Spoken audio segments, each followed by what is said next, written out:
नाश्त्यासाठी रोज तेच तेच पोहे, उपमा किंवा पराठे खाऊन कंटाळा आला असेल तर आज मी घेऊन आली आहे ज्वारीच्या पिठाचा अतिशय पौष्टिक, चविष्ट आणि झटपट तयार होणारा चिला म्हणजेच ज्वारीचे धिरडे.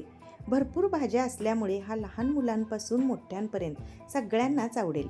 चला तर मग लगेच सुरुवात करूया. सर्वप्रथम एका भांड्यात 1 वाटी चाळलेले ज्वारीचे पीठ घ्यायचे. त्यामध्ये पाव वाटी रवा घालायचा.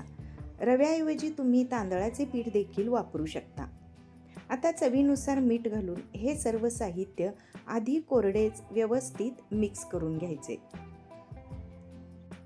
यानंतर सुरुवातीला 1 वाटी पाणी घालून गुठळ्या राहणार नाहीत अशा पद्धतीने मिश्रण एकजीव करून घेऊया.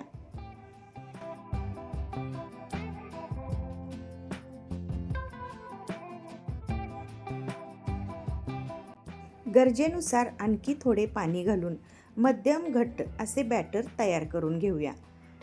आता हे मिश्रण 2 ते 3 मिनिटे बाजूला ठेवूया. तोपर्यंत एका कढईमध्ये थोडेसे तेल गरम करून त्यामध्ये मोहरी आणि जिऱ्याची फोडणी तयार करून घ्यायची आहे. आता यामध्ये मोहरी, थोडेसे जिरे घालायचे.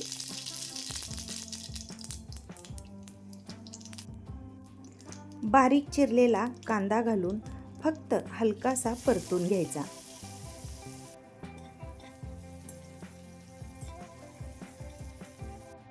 त्यानंतर बारीक चिरलेली सिमला मिरची घालून तीही हलकीशी परतून घ्यायची.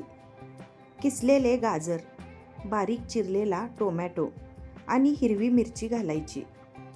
या सर्व भाज्या फक्त 1 ते 2 मिनिटे हलक्याशा परतायच्या. जास्त शिजवायच्या नाहीत. या भाज्या कच्च्याही घालू शकता, पण अशा हलक्या परतल्यामुळे चिल्याला खूप छान चव येते.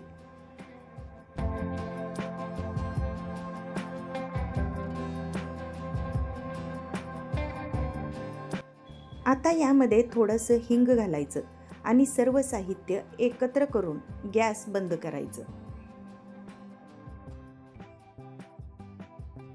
आता इथे मिश्रण बघा छानसं तयार झालंय. आता हे तयार केलेले भाज्यांचे मिश्रण ज्वारीच्या बॅटरमध्ये घालायचं आहे.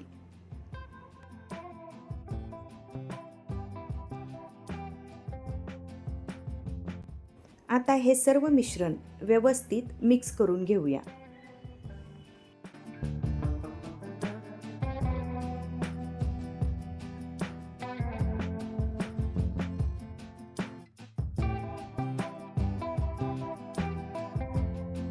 आता यानंतर बारीक चिरलेली कोथिंबीर घालून सर्व मिश्रण पुन्हा एकजीव करून घ्यायचे.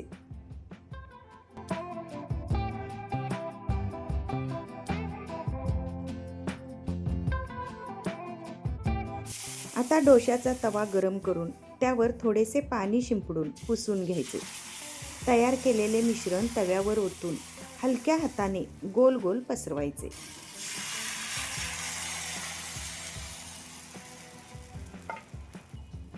कडेला थोडेसे तेल सोडा.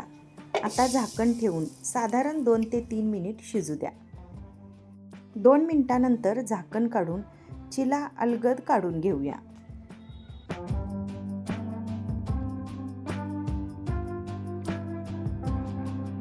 तर बघा अशाच पद्धतीने उरलेले सर्व चिले तयार करून घेऊया.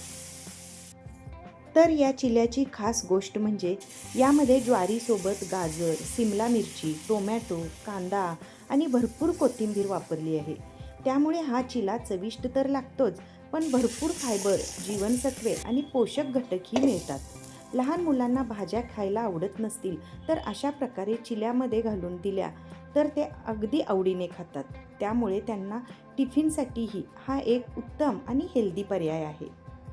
सकाळच्या नाश्त्यासाठी तर हा एकदम परफेक्ट आहेच. शिवाय रोजची पोळी भाजी खाऊन कंटाळा आला असेल तर दुपारच्या किंवा रात्रीच्या जेवणासाठी हा पौष्टिक चिला नक्की बनवू शकता. तर हा गरमागरम चिला हिरवी चटणी, दही किंवा टोमॅटो सॉससोबत सर्व केला तर त्याची चव आणखीनच छान लागते. रेसिपी आवडली का ते मला नक्की सांगा. परत भेटूया पुढच्या व्हिडिओमध्ये. धन्यवाद.